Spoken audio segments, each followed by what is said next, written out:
Yun, kasama ko si Portia kanina mga kamarites. Malapit na tayong madisgrasya, Diyos ko.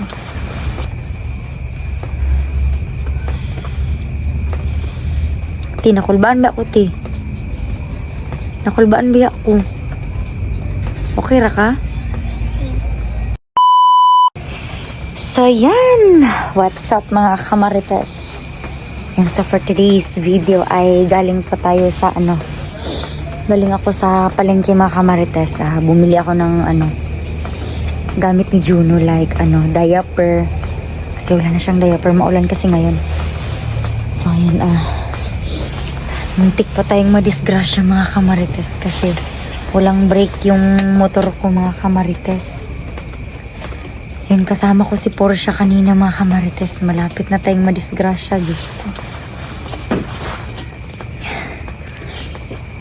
May kasi mga kamarites, dun sa may kanto sa sa highway mga kamarites, may nagpark na tawag nito yung sidecar.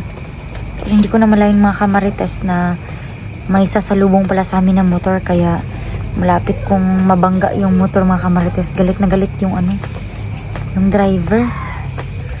Kaya tayo na ito mga kamarites. Hindi lang pala tayo delikado sa bahay, pati sa highway, Diyos ko.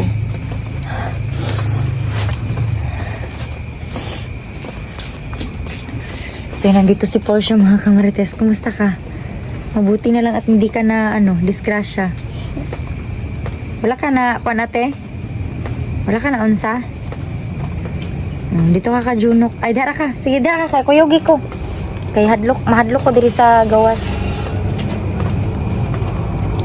So yun, lagot tayo na ito ngayon mga kamarites kasi munti kong nadisgrasya yung motor.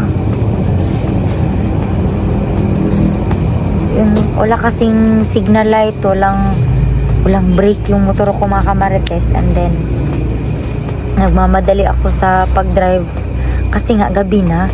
Kasi nga, di ba sinabi ko sa inyo mga kamarites na kapag tuwing alas 6 or alas 7 ng gabi, andito na kami sa loob ng bahay.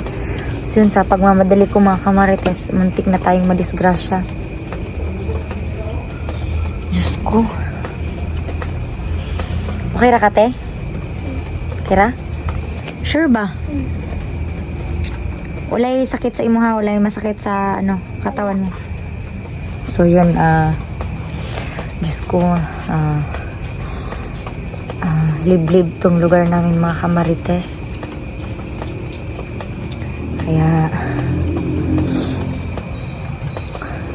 hindi ko nakita yung hindi mo talaga makikita yung mga ibang motor din. Ngayon lang tayo nakabili ng diaper ni Juno kasi ngayon lang din huminto yung ulan. Around 4 to 6 PM mga kamarites, ang lakas-lakas ng ulan dito. Hindi naman pwede na hindi tayo bumili ng diaper ni Juno kasi madumihan yung mga bedsheets natin sa kwarto. Baka pag uwi ni Kuya Buds Adventure mga kamarites, wala siyang magamit na bedsheet kasi naihian na ni Juno, nadumihan na ni Juno, kaya di pwede na hindi tayo bumili ng diaper mga kamarites. So yun, may nakapag-inform pala sa akin mga kamarites, may nag-comment sa akin mga kamarites, or may nag-message na sinabi niya sa akin na hindi daw muna ako contact doon sa cellphone ni Kuya Buds Adventure kasi nga daw hawak daw ni, sino yung may hawak, si Adrian? Si Adrian yung may hawak ng cellphone ni Kuya Buds, kaya hindi na lang muna ako kumontak. At balak ko din mga kamarites na ilihim sa kanya yung disgrasya sana namin ngayong gabi kasi baka mag-alala yun. So yun, totoo yun mga kamarites, muntik kaming madisgrasya kasi hindi alam nung nagpark mga kamarites na daanan yun ng mga motor. So ngayon doon siya nagpark. Galit na galit nga tayo mga kamarites kasi doon siya nagpark. Yung may hinarangan niya yung mga marites ba tawag na to, hinarangan ng driver ng sidecar yung daanan ng mga motor papuntang highway, kaya hindi natin nakita. So yun, sinigawan tayo ng nung muntik nating makabangga mga kamarites. Ano? Kung napiang ka ati ba or na disgrasya tati. Masaon na lang. No? So mabuti na lang mga kamarites at may anghel tayo na dala. Kasi nga daw ate, pag bata daw, angel daw yan. Dali na mo. Matulog ako. Oh, sige. Musulod ramin ron diha tay. Nag-vlog mo? Hmm. Ha? Oo. Kaya saan ba tayo? Yung nag-vlog tayo mga kamarites sa sa malas na pangyayari ngayon mga kamarites. Di alam pala ni Papa. Shh, huwag tayong maingay. Kasi baka magagalit yan sa atin kapag nalaman niya na muntik na tayong madisgrasya. Buti na lang hindi niya narinig kasi nung one time mga kamarites na muntik na din tayong madisgrasya sa highway, yung kalaban ko mga kamarites ay 4 wheels. Yung Hilux ba mga kamarites, napagalitan ako ni Papa. Imbis na ang tawag na ito, imbis na mag-alala siya, yung nangyari mga kamarites, napagalitan pa tayo. So yun, wag muna tayong mag-ingay. So yun yung update dito ngayon mga kamarites. Tingnan nyo naman basang-basa tayo basang-basa tayo sa ulan.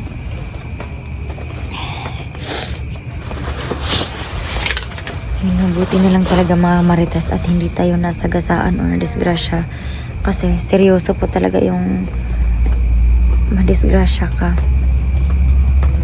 Laoy. So paano na lang ngayon mga kamarites kung may masamang nangyari sa amin ni Portia? Hindi talaga madali na madisgrasya mga kamarites. Nakakakaba.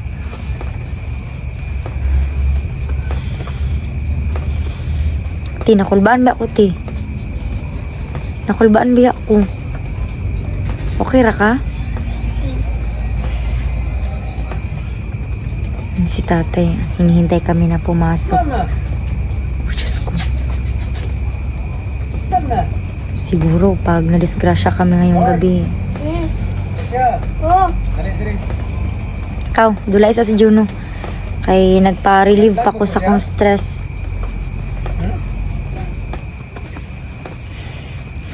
Nagpapa-relieve pa tayo ng stress mga kamarites. Dito sa kasaimuhang manghod ko kay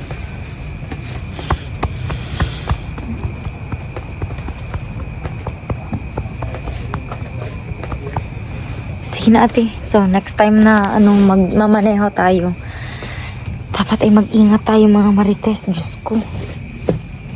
Yun pag nalaman to ni Kuya Bads mga kamarites na muntik tayong ma-disgrasya, mapapagalitan na naman tayo nun. Hindi naman yun nakapag-update dito sa amin mga marites. So hindi naman niya malalaman na muntik na tayong masagasaan. Huwag na lang kayong mag-ingay mga kamarites kasi busy yun si Kuya Bads sa adventure. Hindi naman niya malalaman. So kung malalaman niya sa video ko mga kamarites,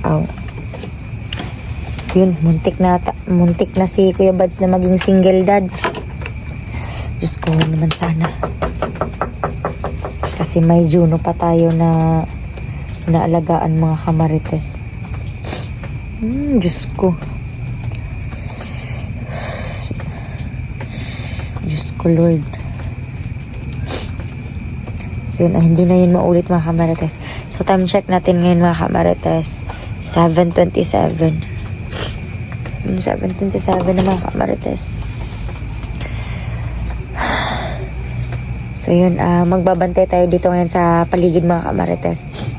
Baka may magpaparamdam na naman dito Baka naman magbabakasakali tayo na may mahagip tayo dito sa camera natin. So, Diyos ko, nakakatakot. Nakakatakot na maging biyudo si Kuya Bads Adventure, Diyos ko. So, mag-update tayo mamaya mga kamarites, mga bandang alas 10, alas 11. So, mag-upload tayo mamaya ng video. So, stay put lang kayo mga kamarites and ako ay magbabalik. So, for now, bye-bye muna mga kamarites.